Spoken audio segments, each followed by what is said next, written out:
Hello बच्चों, any time study classes में आपका स्वागत है। मैं नारायण सर आज आपको ये क्लास 11th का बल एवं गति के नियम संबंधी न्यूटन के नियमों को समझाएंगे। ठीक है बच्चों, उसके पहले हम कुछ बेसिक चीज़ें देख लेते हैं, जैसा कि बल। बल क्या है बच्चों? देखिए, बल वह बाह्य कारक है जो किसी वस्तु को गत्यावस्था या विरामावस्था में ला देता है या लाने की कोशिश करता है। ये तो परिभाषा मैंने इसे बोल दिया। देखिए, मैं क्या कहता हूँ कि बल, जैसे मान लीजिए कि बल वह बाह्य कारक है। बाह्य कारक से मतलब बाहरी बल है। बल वह बाह्य कारक है जो किसी वस्तु को गत्यावस्था या विरामावस्था में ला देता है या लाने की कोशिश करता है। ठीक बच्चों, ऐसे तो बल बराबर क्या होता है बच्चों? द्रव्यमान इंटू त्वरण होता है। ठीक है, अब देखिए, बल बराबर द्रव्यमान इंटू त्वरण होता है, तो आप इसका मान लीजिए मात्रक बनाना चाहिए, विमीय सूत्र बनाना चाहिए। देखिए कैसे बन जाएगा। तो द्रव्यमान को हम m से प्रदर्शित करते हैं और त्वरण का क्या होता है? LT-2 होता है। ठीक है, तो इसका बल का जो विमीय सूत्र बनेगा वो क्या बन जाएगा? MLT-2।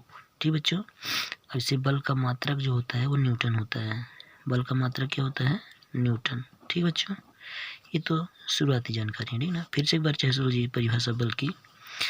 बल वह बाह्य कारक है, बल वह बाह्य कारक है जो किसी वस्तु को, मान लीजिए कोई वस्तु है, बल वह बाह्य कारक है जो किसी वस्तु को विरामावस्था या गत्यावस्था में ला देता है या लाने की कोशिश करता है। फिर बच्चों इसमें एक है वर्ड आपका जड़त्व। ठीक है, जड़त्व, इनर्शिया। देखो, किसी वस्तु का वह गुण, मान लीजिए कोई वस्तु है, किसी वस्तु का वह गुण जिसके कारण वह, देखिए जड़त्व से मतलब ऐसा समझ लीजिए बच्चों की जो वस्तु स्थिर रहती है वो स्थिर रहना चाहती है, जो गतिशील है तो गतिशील ही रहना चाहती है, जब तक कि उसका कोई बल ना लगाया जाए, है ना, ऐसा समझ सकते हैं। या किसी वस्तु का वह गुण जिसके कारण वह अपनी विरामावस्था में परिवर्तन करने में स्वतः ही असमर्थ होती है। ठीक है, इसे ही हम कहते हैं जड़त्व। यह उसका जड़त्व कहलाता है। ठीक है ना। फिर से एक बार सुन लीजिए, ये कहते हैं किसी वस्तु का वह गुण, ये मान लीजिए कोई वस्तु है, किसी वस्तु का वह गुण जिसके कारण वह अपनी विरामावस्था या गत्यावस्था में स्वतः ही परिवर्तन करने में असमर्थ होती है, तो उस वस्तु का उसका जड़त्व कहते हैं। ठीक ना। जैसे मान लीजिए कोई वस्तु यदि अब कि यहाँ स्थिर है तो वो आप जब तक बल नहीं लगाएंगे तब तक ये स्थिर ही रहेगी। और जो कोई वस्तु मान लीजिए गतिशील है, चल रही है, तो तब तक चलती रहेगी जब तक हम कोई बाह्य बल न लगाएंगे। मतलब जैसे नहीं कहते हैं कोई मान लीजिए सुस्त व्यक्ति पड़ा है तो वो तब तक पड़ा रहता है जब तक कि हम उसको कुछ पनिशमेंट ना दें या कुछ कहें ना, तब तक वो चलता नहीं है। ठीक है ना।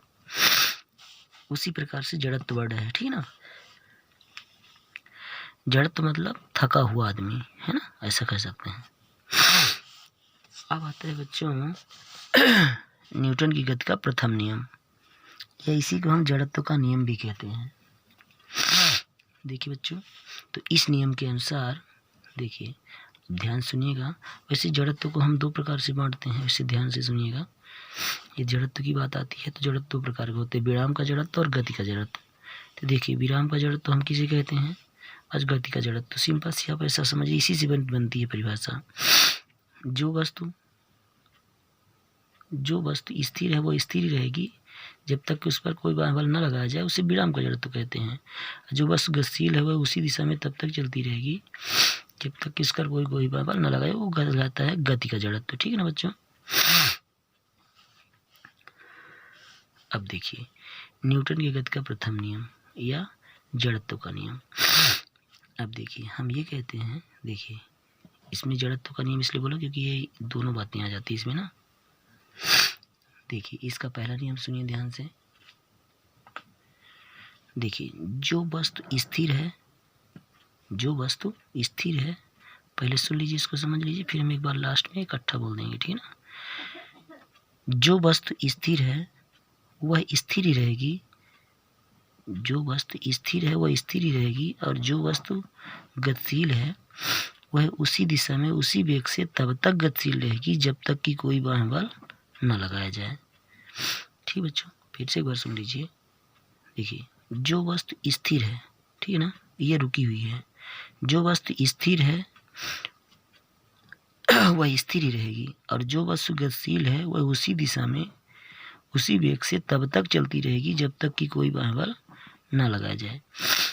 ठीक बच्चों, इस प्रथम नियम को हम जड़त्व का नियम भी कहते हैं। ठीक है, फिर से एक बार सुन लीजिए बच्चों, कोई दिक्कत नहीं है। मतलब ये कोई वस्तु है, मान लीजिए कहता है कि नियम, इस नियम के अनुसार जो वस्तु स्थिर है वह स्थिर ही रहेगी, और जो वस्तु गतिशील है वह उसी दिशा में उसी वेग से तब तक गतिशील रहेगी जब तक कि कोई बाह्य बल न लगाया जाए। ठीक बच्चों, अब देखिए दूसरा नियम देखने के पहले संवेग जान लीजिए। संवेग क्या है? मोमेंटम।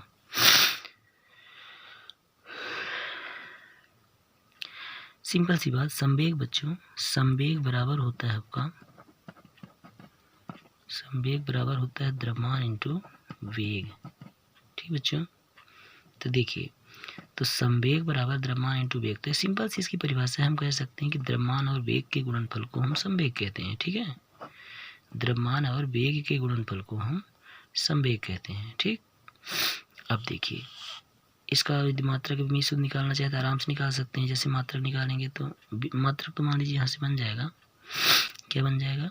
द्रव्यमान। जैसे बीमी सूत्र पहले निकाल लीजिए। देखिए, इसका m होता है, अब वेग का LT माइनस 1 होता है, तो क्या हो जाएगा? MLT minus 2। तो इसका यदि मात्रक बनाए तो इसका हो जाएगा किलोग्राम, इसका मीटर और प्रति सेकंड। ठीक है ना, प्रति सेकंड, क्योंकि माइनस को हम चाहे इसको ऐसा भी लिख सकते हैं, यदि लिखना चाहें तो किलोग्राम, मीटर और प्रति सेकंड -1 भी लगा सकते हैं। ठीक है ना, इसके अनुसार जैसे समय का मात्रक क्या होता है? सेकंड होता है, लंबाई का मात्रक मीटर होता है, और द्रव्यमान का मात्रक किलोग्राम। ठीक है ना, तो ये संवेग का ये मात्रक हो गया, ये विमीय सूत्र हो गया। ठीक, अब देखिए, अब जो दूसरा नियम है न्यूटन की गति का द्वितीय नियम जो है वो क्या कहते हैं बच्चों? सिंपल सुनिएगा। देखिए, इस नियम के अनुसार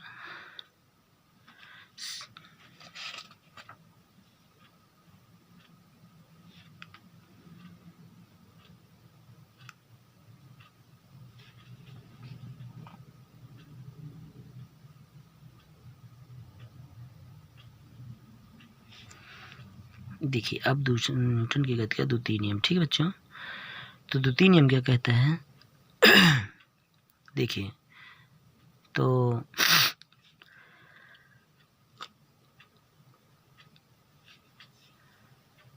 किसी वस्तु के मान लीजिए कोई वस्तु है, किसी वस्तु के संवेग परिवर्तन की दर, संवेग परिवर्तन से मतलब है बच्चों आपका dp/dt से। तो क्या कहता है? किसी वस्तु के संवेग परिवर्तन की दर, किसी वस्तु के संवेग परिवर्तन की दर लगाए गए बाह्य बल के अनुक्रमानुपाती होती है। फिर से एक बार, किसी वस्तु के संवेग परिवर्तन की दर, ये p संवेग है और ये d/dt हो गया, तो यह संवेग परिवर्तन की दर इसको बोल सकते हैं। संवेग परिवर्तन की दर लगाए गए बाह्य बल के अनुक्रमानुपाती होती है। ठीक, अब देखिए, तो और ये जो परिवर्तन होता है वो बल की दिशा में होता है, ये भी लिख सकते हैं चाहे आप नहीं। जैसे फिर से एक बार सुन लीजिए, न्यूटन गति के द्वितीय नियमानुसार किसी वस्तु के, ये मान लीजिए कोई वस्तु है, किसी वस्तु के संवेग परिवर्तन की दर लगाए गए बाह्य बल के अनुक्रमानुपाती होती है, और यह परिवर्तन जो होता है बल की दिशा में ही होता है। मतलब बल की जिस दिशा में बल लगाया जाता है परिवर्तन वो उसी दिशा में होता है। ठीक ना, ये है। अब यहाँ पे मान भी सकते हैं कि संवेग परिवर्तन की दर dp/dt हो, लगने वाला बल F हो, तो कह सकते हैं इस नियम के अनुसार dp/dt is proportional to vector of F। ठीक है, तो बच्चों मैं अब न्यूटन गति का द्वितीय नियम सिद्ध करेंगे, F = ma। ठीक है ना, तो देखिए, मान लेते हैं, क्या मान लेते हैं बच्चों कि माना कि m द्रव्यमान की एम है बच्चों। माना कि एम द्रव्यमान की कोई वस्तु है जो भी वेग से गतिमान है। माना कि एम द्रव्यमान की कोई वस्तु है भी वेग से गतिमान है, तब फिर से एक बार सुन लीजिए माना पार्ट। माना एम द्रव्यमान की कोई वस्तु है जो भी वेग से गतिमान है, तब इसका संवेग क्या हो जाएगा बच्चों? P बराबर होगा द्रव्यमान इंटू वेग। ठीक है बच्चों, देखिए इसको बना दीजिएगा समीकरण नंबर 1। ठीक, अब यहाँ पे समीकरण 1 का t के सापेक्ष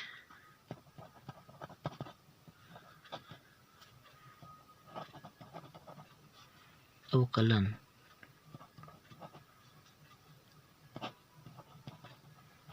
करने पर, ठीक है ना बच्चों। चलिए टी के सापेक्ष जब अवकलन करेंगे तो ध्यान रखना बच्चों, अवकलन का जो सिंबल होता है वो ऐसे होता है डी बटे डी, जिसके सापेक्ष करते हैं डी बटे डी टी। टी के सापेक्ष डी बटे डी टी, यक्स के सापेक्ष डी बटे डी एक्स आता है। ठीक है बच्चों, देखिए अब हम टी के सापेक्ष कर रहे हैं तो इसलिए क्या हो जाएगा डी बटे डी टी, और आपका पी के सापेक्ष की पी का करना ही है बराबर इधर डी बटे D T M vector of भी। ठीक बच्चों, अब देखिए तो ये हो जाएगा आपका डी पी बटे डी टी, ये आपका हो जाएगा एम को बाहर कर दीजिए, एम को बाहर कर देंगे तो ये हो जाएगा डी वी बटे डी टी, समीकरण नंबर 2। अब देखिए बच्चों, परंतु हमको पता है, क्या पता है बच्चों कि डी वी बटे डी टी बराबर क्या होता है? त्वरण होता है। क्यों बच्चों? क्योंकि वेग का यदि अवकलन किया जाए तो क्या मिलता है? त्वरण मिलता है। ठीक है ना, और यदि विस्थापन का अवकलन किया जाए तो वेग मिलता है। ठीक है बच्चों, चलिए तब समीकरण नंबर 1 से समीकरण 2 से, तब समीकरण 2 से। ठीक है बच्चों, 2 में मान रख दीजिए डी वी बटी डी टी, जहाँ लिखा है वहाँ वेक्टर आप ही लिख देंगे। ठीक है, तो देखिए इक्वल टू एम, जहाँ डी वी बटी डी टी लिखा है वहाँ क्या लिख देंगे हम? वेक्टर ऑफ ए रख दीजिए, वेक्टर ऑफ ए हो गया बच्चों। ठीक, इसको समीकरण नंबर 3 बना दीजिए। अब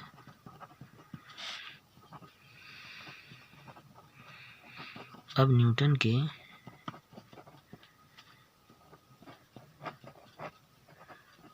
द्वितीय नियमानुसार, ठीक है बच्चों, द्वितीय नियमानुसार क्या होता है? न्यूटन का द्वितीय नियम, F is proportional to D P upon D T. ठीक है ना, संवेग परिवर्तन की दर लगाए गए वहाँ बल के अनुक्रमानुपाती होती है। ठीक है बच्चों, देखिए अब ध्यान रखिएगा, कुछ नहीं, ये समीकरण जो 3 है उसमें डी पी बटे डी टी का मान कितना लिखा है? एम लिखा है, तो यहाँ लिख देते हैं डी पी बटे डी टी का मान, इसको बना दीजिए 4, डी पी बटे डी टी का मान समीकरण 4 में रखने पर। ठीक है ना बच्चों, चलिए डी पी बटे डी टी का मान कितना मिला है? एम ए मिला है, लिख देते हैं। तो F is proportional to vector of F कर लीजिएगा, A M vector of A. ठीक, प्रोपोर्शनल चिन्ह हटाएंगे तो एक नियतांक आएगा, एफ इज इक्वल टू कि ए एम वेक्टर ऑफ ए। देखिए बच्चों, यदि परिमाण रूप में करेंगे तो ये वेक्टर हट जाएगा। एक ही चीज़ और कर सकते हैं यहाँ पे, यदि करके, यदि k इक्वल टू 1 हो तो क्या बन जाएगा? वेक्टर ऑफ एफ बराबर एम वेक्टर ऑफ ए। ठीक है ना, और इसी को परिमाण रूप में लिखेंगे तो क्या हो जाएगा? M A. ये परिमाण रूप में है।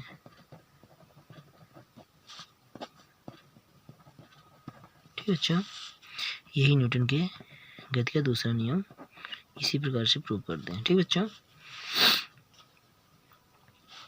अब देखिए न्यूटन की गति का तृतीय नियम क्या है। देखिए बच्चे, न्यूटन का तृतीय नियम क्या कहता है, प्रत्येक क्रिया के बराबर, इस नियम के अनुसार प्रत्येक क्रिया के बराबर विपरीत प्रक्रिया होती है। मतलब जैसे मान लीजिए पुस्तक रखी है, ठीक है ना, मान लीजिए किसी टेबल पर, ठीक है ना, सपोज करिए कि यहाँ पे एक टेबल है, ठीक, तो ये पुस्तक जो है, देखिए ये पुस्तक, जैसे हमारी पुस्तक इस टेबल पर भार लगाएगी, है ना, और ये टेबल जो है उसको क्रिया बल देगा, ठीक है ना। तो वही कहता है इस नियम के अनुसार, तृतीय नियम क्या कहता है, प्रत्येक क्रिया के बराबर विपरीत प्रक्रिया होती है। जैसे हम भी यदि चलते हैं, देखिए हम भी यदि चलते हैं तो हम क्या करते हैं, क्रिया बल लगाते हैं, ठीक है ना, और पृथ्वी हमारी क्या करती है, प्रतिक्रिया बल देती है। इस कारण से हम पृथ्वी पर चल पाते हैं, अर्थात न्यूटन की गति के तृतीय नियमानुसार हम पृथ्वी पर सरलतापूर्वक चल पाते हैं। ठीक है बच्चों, तो यहाँ पे हम कह सकते हैं कि तृतीय नियम के अनुसार प्रत्येक क्रिया के बराबर विपरीत प्रक्रिया होती है। ठीक है ना, ये न्यूटन की गति का तृतीय नियम है। ठीक बच्चों, ठीक है, धन्यवाद। और वीडियो अच्छा लगे बच्चों तो लाइक, शेयर और सब्सक्राइब करिए, ताकि मैं इसी प्रकार के वीडियो आपको बनाकर भेजता रहूँ। ठीक है।